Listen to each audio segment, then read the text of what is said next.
Ikatan kimia.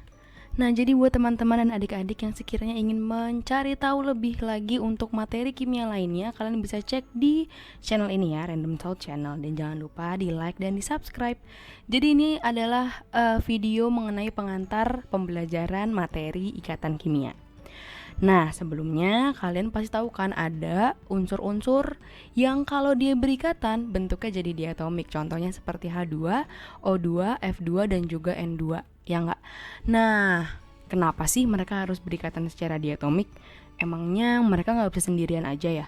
Kayaknya nggak mandiri banget. Padahal ada loh unsur yang bisa untuk berdiri sendiri. Dia mandiri banget. Contohnya adalah unsur gas mulia. Nah, kalian tahu nggak nih gas mulia itu isinya apa aja? Apa aja? Ya, ada pertama ada helium, neon, argon, krypton, xenon, dan radon. Nah, apa ya kira-kira yang membedakan unsur gas mulia ini terlihat kayaknya spesial banget nih. Kayak martabak ya, dia bisa berdiri sendiri sedangkan unsur lainnya itu nggak bisa dia bisa berdiri sendiri. Padahal dalam tabel periodik unsur itu banyak sekali. Tapi sespesial itu loh gas mulia. Nah, sekarang kita cek ya apa yang membuat dia spesial. Oh, ternyata yang bikin dia spesial itu adalah konfigurasinya. Coba deh perhatiin. Dia punya elektron valensi 2 dan 8. Ya iyalah Kak, kan dia unsur gas mulia itu golongan 8A, makanya elektron valensinya 8. Tunggu dulu, lihat dulu tuh helium. Helium adanya di golongan 8A, tapi lihat deh elektron valensinya berapa? 2 kan? Nah, jangan terkecoh ya.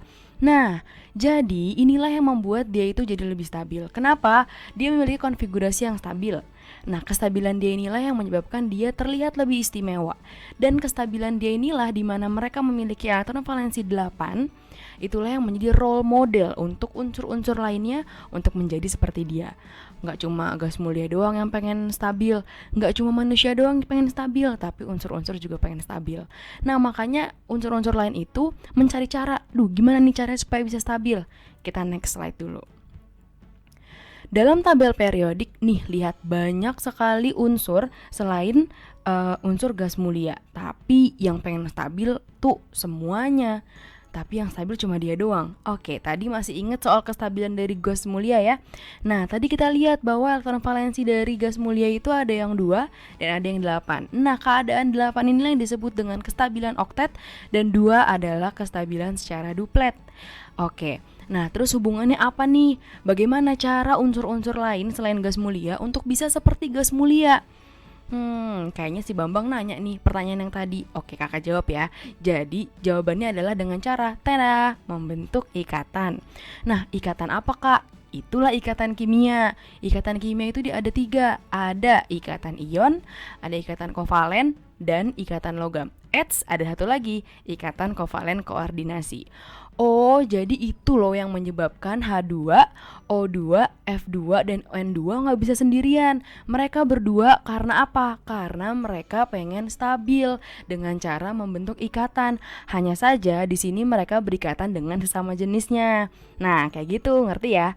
Oke, sekarang kita next slide dulu. Sepanjang kita ngomongin soal ikatan, tidak afdol kalau kita gak ngomongin struktur Lewis. Emang struktur Lewis apa kak? Nih, kalau kita ngomongin soal ikatan, kan kimia itu kalau kata orang abstrak ya. Apalagi ngomongin ikatannya, gimana kakak bisa ngejelasin ke kalian kalau dalamnya ada ikatan? Kalau nggak kakak kasih tahu, nih ikatannya kayak gini. Nah, di struktur Lewis inilah yang menjelaskan di dalamnya, nih ikatan ini bisa terjadi karena ada elektron ini gitu. Nah, struktur Lewis ini menggambarkan adanya elektron yang terlibat dalam membentuk ikatan. Elektron apakah yang bisa terlibat dalam proses pembentukan ikatan tersebut? Nah, itulah yang disebut dengan elektron valensi. Masih ingat nggak elektron valensi itu artinya apa? Elektron terluar. Oke. Nah, sekarang kita bahas untuk yang A dulu ya, untuk yang golongan A dulu. Golongan A itu ada 1 sampai dengan 8A. Dan jangan lupa kalau golongan 1A berarti dia punya elektron valensi 1. Kalau dia golongan 2A berarti dia punya elektron valensi 2 dan begitu seterusnya. Gimana cara nulis struktur Lewisnya, Kak? Kita gambar aja elektron valensinya. Nih, kalau 1A dia punya elektron valensinya 1, kita gambar elektronnya 1. Jadi, penulisan struktur Lewis itu bisa menggunakan dot atau cross atau tanda silang gitu ya. Nah, kalau ada 1 elektron valensinya, kita bikin 1. Dan lain juga sebagainya. Kalau 2 seperti ini, 3, 4, 5, 6, 7, dan 8. Pada dasarnya, elektron itu berpasangan. Seperti ini nih, 2, 2, 2, 2. Berpasangan pasti berdua ya. Nah, ada beberapa momen 2A ini dia 1, 2 gitu berdua. Ada juga 3A, 2, 1. Tapi ada juga yang seperti ini. Ini bebas, tergantung bagaimana dia membentuk ikatannya. Oke, sampai sini semoga dipahami ya. Jangan lupa untuk subscribe dan jangan lupa untuk klik loncengnya supaya kalian tahu kalau aku udah mulai update lagi. Oke, dan lupa juga di like. Nah, nextnya kalian bisa klik untuk mempelajari ikatan ion. Terima kasih.